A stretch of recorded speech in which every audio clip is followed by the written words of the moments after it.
Hello guys, welcome back to my channel. कैसे हैं आप लोग? आशा करता हूँ आपका पिछला हफ्ता, कल का दिन प्रॉफिटेबल रहा होगा। आपने मेरे एनालिसिस के अकॉर्डिंग जो भी डेली वीडियो आती है लाइव स्ट्रीमिंग पे मैं सिंगल्स देता हूँ, वीआईपी ग्रुप में सिंगल्स देता हूँ, तो उसके अकॉर्डिंग आप लोगों ने ट्रेडिंग करी होगी और अपने दिन को प्रॉफिट में और वीक को भी प्रॉफिट में करा होगा क्लोज। बात करूं मैं अपने दिन की, पर्सनल दिन की और मेंबर्स वगैरह के दिन की, तो सबका दिन बहुत ही ज़्यादा अच्छा रहा। जैसे जैसे हमने एनालिसिस करे थे, अर्ली मॉर्निंग हमने गोल्ड के अंदर सेलिंग देखी, इवन इवनिंग तक, न्यूज़ टाइम तक हमने सेलिंग देखी और उस सेलिंग ने हमें काफ़ी अच्छा प्रॉफिट दिया। अराउंड 100 से 120 पिप्स की मूव आई। देन मैंने फिर एक बाइंग की ट्रेड भी दी थी अपने वीआईपी ग्रुप में, और लाइव स्ट्रीमिंग पे भी उसके अंदर भी 40-50 पिप्स ईजिली आए।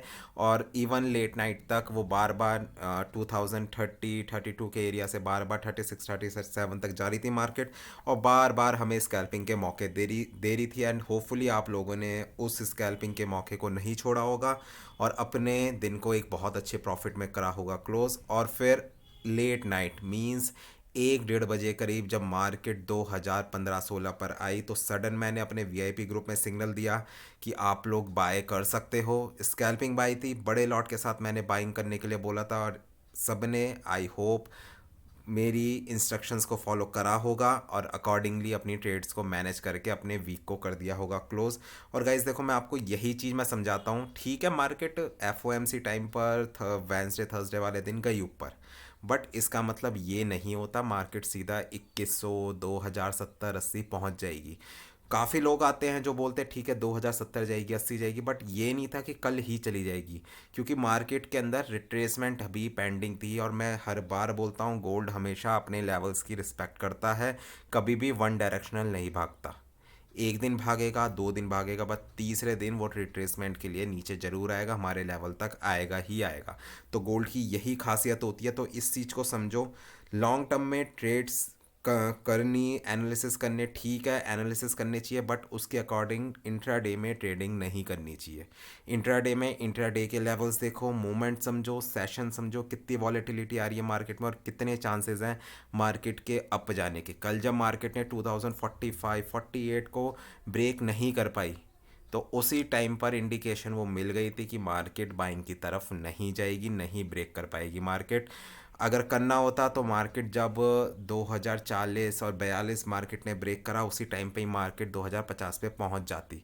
बट 2045 और 46 का लेवल काफ़ी अच्छा प्ले करा और वहाँ से मार्केट नीचे की तरफ आई, और क्लोजिंग भी, डेली की क्लोजिंग एक रेड कैंडल में आई है। बट बात करेंगे आगे पूरी वीडियो में कि क्या क्या एनालिसिस रह सकते हैं नेक्स्ट वीक के, बाकी पेयर्स के भी हम एनालिसिस करेंगे। एंड होपफुली नेक्स्ट वीक हम लोग अपना बहुत अच्छा प्रॉफिट करेंगे। बाकी आप लोग मेरे टेलीग्राम ग्रुप से ज्वाइन हो सकते हैं, लिंक आपको मिलेगा डिस्क्रिप्शन में। और वीआईपी टेलीग्राम ग्रुप में जाके आप लोगों को मेरा व्हाट्सएप नंबर भी मिल जाएगा। अगर किसी को वीआईपी ग्रुप में ऐड होना हो या फिर कोई हेल्प वगैरह चाहिए हो, तो आप लोग डायरेक्टली मेरे से कांटेक्ट कर सकते हैं। बाकी मेरे चैनल को सब्सक्राइब करें, वीडियोस को लाइक करें और शेयर करें अपने फ्रेंड्स और फैमिली के साथ। वीकेंड है, अपने फ्रेंड्स और फैमिली को टाइम देना, स्ट्रेस फ्री लाइफ जीना, बट वीडियो भी देख लेना, थोड़ा सा टाइम चार्ट्स को दे देना, अपनी स्ट्रेटेजी बिल्डअप करना और मंडे के लिए रेडी रहना। तो चलिए बिना किसी देरी के स्टार्ट करते हैं वीडियो। सबसे पहला पेयर है हमारा GBP JPY। डेली का चार्ट ओपन मैंने करा हुआ है, वीकली वीडियो है, वीकली के लेवल्स मैं आप लोगों को बताऊंगा कि मार्केट कहाँ कहाँ पे मूव कर सकती है। तो सबसे पहला हमारा पेयर है GBP JPY। गाइस देखो, GBP JPY बहुत अच्छी सेलिंग में रहा है, बहुत अच्छी सेलिंग की अपॉर्चुनिटीज़ दी है मार्केट ने पिछले हफ्ते और उससे पिछले हफ्ते भी। बट इस हफ्ते मार्केट ने एक जो लेवल है, मेजर लेवल निकल कर आ रहा है, वो 178 से लेकर 178.50 का एरिया। 200 EMA है, डेली की 200 EMA है। अगर मार्केट इसको ब्रेक कर देती है तो फर्दर 174, 173 की तरफ जा सकती है। इवन इससे भी नीचे की तरफ हम देख सकते हैं मार्केट को। बट अभी फ़िलहाल में पिछले 4-5 दिनों से मार्केट अपनी 200 EMA की रिस्पेक्ट कर रही है, तो इसके अकॉर्डिंग मार्केट थोड़ा सा ऊपर की तरफ जा सकती है। 183 तक मार्केट जाके वॉलेटिलिटी ग्रैप करके, मींस पावर ग्रैप करके, फिर दोबारा से मार्केट 200 EMA को तोड़ने के लिए आएगी। तो इसी तरीके से मार्केट चलती है। एकदम से नहीं तोड़ती हुई जाएगी। अगर पहली बार में नहीं तोड़ पाई, दूसरी बार में नहीं तोड़ पाई, तो दोबारा ऊपर की तरफ जाएगी, वॉलेटिलिटी ग्रैब करेगी और फिर इस बार तोड़ देगी। मैं अभी भी बोलूँगा 183 या फिर 183.500 मिले तो अच्छी सेलिंग के एरियाज़ हैं। सेलिंग की तरफ देखें मार्केट को, बेवकूफ़ी मत करना इन लेवल से बाइंग की तरफ देखने की। तो सेलिंग करें और सेल में ही रहे जीबीपी जेपीवाई के अंदर। चलते हैं अगले पेयर पे जो कि है यूएसडी जेपीवाई। यूएसडी जेपीवाई ने भी अपनी 200 ईएमए कर दी है ब्रेक, और इसको ही देखकर मुझे लग रहा है कि जीबीपी जेपीवाई भी बहुत जल्द अपनी 200 ईएमए ब्रेक कर देगा डेली की। इसके लिए मैं बात करूं तो मार्केट पिछले हफ्ते 141 तक गई है, काफ़ी अच्छी सेलिंग निकली है। अब नेक्स्ट वीक के लिए 143.500 और 144 का एरिया है आपका सेलिंग का एरिया। यहाँ पे मिले तो आप लोग सेलिंग एक्सपेक्ट कर सकते हो और एक अच्छी ट्रेड में एंट्री ले सकते हो। अब चलते हैं अपनी होल्ड वाली ट्रेड्स पे जो कि है नेचुरल गैस। नेचुरल गैस की बात करें तो चीज़ आपके सामने है।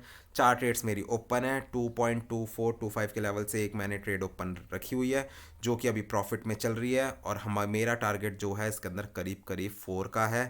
तो यकीनन हमारा टारगेट पूरा होगा। 2-3 महीने तक होल्ड भी करनी पड़ सकती है ट्रेड, तो हम लोग होल्ड करेंगे और एक अच्छे प्रॉफिट में ही नेचुरल गैस से एग्ज़िट लेंगे। मैं आपको बिल्कुल नहीं बोलूँगा इसके अंदर आप लोग सेलिंग देखें, बाइंग के लेवल्स हैं तो बाइंग की तरफ ही देखें नेचुरल गैस को। चलते हैं अगले पेयर पे जो कि है कैट सी एच एफ। ये भी हमारी होल्ड की ट्रेड है और इसके अंदर जो मेरा टारगेट है 0.665 और 6700 तक का टारगेट है। काफ़ी बड़े लेवल हैं, बड़े टारगेट्स हैं, तो होल्ड भी हमें उतना ही करना पड़ेगा ट्रेड को। चलते हैं अगले पेयर पे जो कि है यूरो यूएसडी। यूरो यूएसडी ने कल के दिन अपने जो मैंने लेवल बताया था 1.105 के पास का, वहाँ से मार्केट ने एक अच्छी रिट्रेसमेंट हमें दी है। और नेक्स्ट वीक मुझे लग रहा है मार्केट थोड़ा सा नीचे आके, मींस 1.083 और 85 का एरिया काफ़ी अच्छा एरिया है, बाइंग का एरिया। यहाँ से मार्केट वॉलेटिलिटी ग्रैब करके फर्दर ऊपर की तरफ 1.110 और 115 तक जा सकती है। मैं अभी भी यूरो यूएसडी को बाइंग की तरफ ही देखूंगा, सेलिंग की तरफ देखना मैं प्रेफर नहीं करूंगा, ना ही आप लोगों को रेकमेंड करूंगा। चलते हैं अब अगले पेयर पे जो कि है इंडेक्स US30। एक और हफ्ता, एक और दिन और करीब करीब एक और महीना ऐसा जा रहा है कि वन साइडेड मूव्स हो रही है, रिट्रेसमेंट का नाम नहीं है US30 में। बट अब थोड़ी सी जो इसकी स्पीड है थोड़ी सी स्लो हो गई है। तो अगले हफ्ते के लिए मैं आपको ये बोलूँगा 37,600 का लेवल, 37,500 और 600 का लेवल अगर मिले तो आप लोग 100 पिप्स एसएल के साथ आप लोग सेलिंग कर सकते हो। बाइंग की तरफ बिल्कुल नहीं बोलूँगा क्योंकि बाइंग के एरिया नहीं है, ऑल टाइम हाई पर है, और कोई भी चीज़ अगर ऑल टाइम हाई पर होती है वहाँ से आप लोग बाइंग की ट्रेड्स नहीं लगा सकते, आप लोग सेलिंग की तरफ ही देखोगे। तो वही जीबीपी जेपीवाई वाली बात है जो बाकी के जेपीवाई पेयर्स थे, जब ऑल टाइम हाइस पर थे तो हम लोगों ने उसके अंदर बाइंग नहीं करी, सेलिंग की तरफ ही देखा। हमारे एसएल भी हिट हुए होंगे, बट सेम चीज़ मैं आपको इंडेक्सेस के लिए भी बोल रहा हूँ कि ऑल टाइम हाई पर है तो इसके अंदर सेलिंग ही देखो, बाइंग की तरफ मत देखो, बेवकूफ़ी मत करना।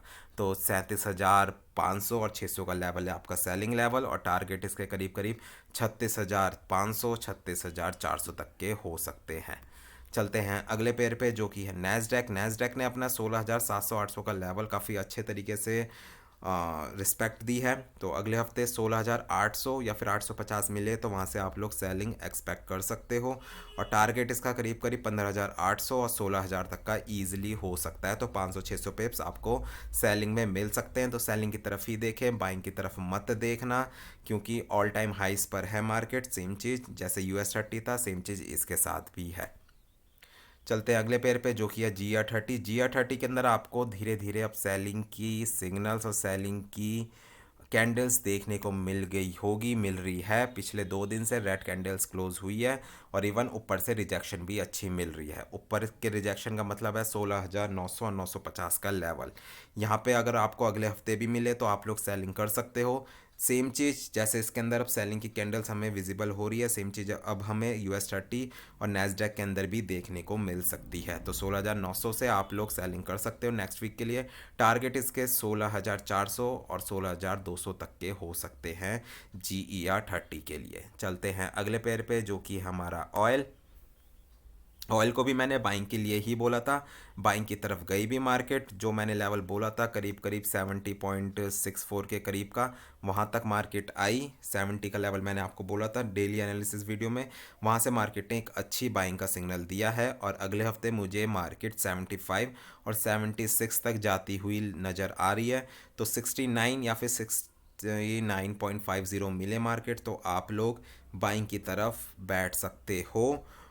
बट एसएल ही बैठना, मैं आपको यही बोलूँगा। एसएल के साथ बेवकूफ़ी मत करना कि विदाउट एसएल आप बैठ गए वन साइडेड होके, क्योंकि मार्केट अपने अकॉर्डिंग चलती है। कोई भी अगर सडन न्यूज़ आ गई, एक झटके में मार्केट अपोजिट डायरेक्शन में जाके आपका अकाउंट वॉश भी कर सकती है। तो 69 के नियर से आप लोग बाइंग की तरफ देख सकते हो ऑयल को, और सेलिंग 75 या 76 के पास से ही आप लोगों को देखनी चाहिए। चलते हैं अगले पेयर पे, जो कि है अब डी एक्स वाई के एनालिसिस और गोल्ड के एनालिसिस बिल्कुल परफेक्ट रहे।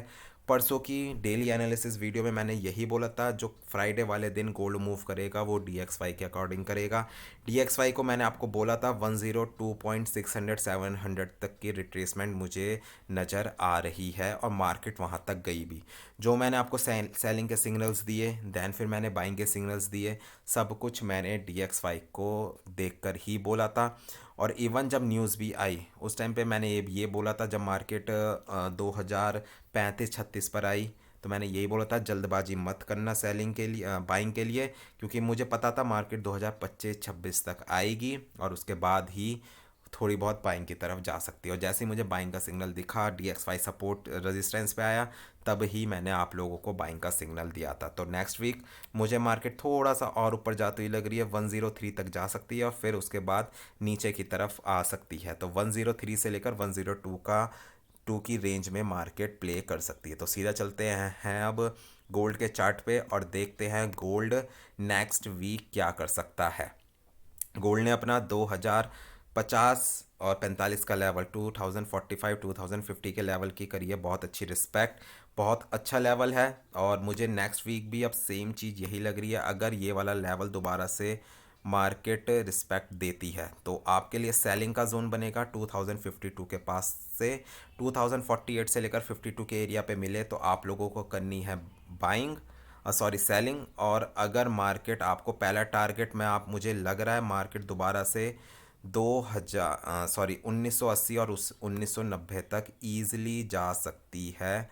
और यही चीज़ मैं आपको बोलूँगा कि मार्केट में मैंने ये चार्ट में लेवल्स लगाए हैं, लेवल्स को अपने चार्ट्स में ही मार्क डाउन कर लेना। और एक छोटा सा आपका एक ट्रेंड लाइन भी बन रही है, जो ट्रेंड लाइन के भी सपोर्ट आ रही है। ट्रेंड लाइन की सपोर्ट भी करीब करीब 1980 और 1980 और 1970 के पास में आ रही है। तो मुझे लग रही है मार्केट 1990 और 1980 ईजिली जा सकती है नेक्स्ट वीक में मार्केट। तो ऊपर की तरफ मिले, मींस ऊपर की तरफ 2040-45 मिले तो आप लोग सेलिंग में बैठ सकते हो। तो ट्रेंड लाइन लगाइए, ट्रेंड लाइन लगा के रखना। ट्रेंड लाइन के सपोर्ट पे हम लोग बाइंग ज़रूर करेंगे। लेवल्स भी, हॉरिजॉन्टल लेवल्स भी मैंने आप लोगों के लिए मार्क डाउन कर लिए हैं। 1980 करीब का ही वो लेवल आ रहा है, तो वहाँ से आप लोग एक बाइंग एक्सपेक्ट कर सकते हो। और सेलिंग के लिए मैंने आपको वही 2045 और 50 के नियर का एरिया बोला हुआ है। तो ठीक है गाइज, ये थी मेरी वीकली एनालिसिस वीडियो। होपफुली आप लोगों को पसंद आई होगी। लेवल्स मार्क डाउन जरूर कर लेना, दो दो तीन तीन बार वीडियो देखना, और अपनी साइकोलॉजी पे और स्ट्रेटेजी बिल्डअप पे वर्क जरूर करना। चार्ट्स पे टाइम दे देना, और फैमिली और फ्रेंड्स के पास तो ज़रूर जाना, उनसे मिलना, आपका स्ट्रेस फ्री होगा और नेक्स्ट वीक के लिए आप लोग रेडी हो जाओगे। तो ठीक है गाइज, मिलते हैं कल डेली एनालिसिस वीडियो के साथ। तब तक के लिए good bye, take care, enjoy your weekend.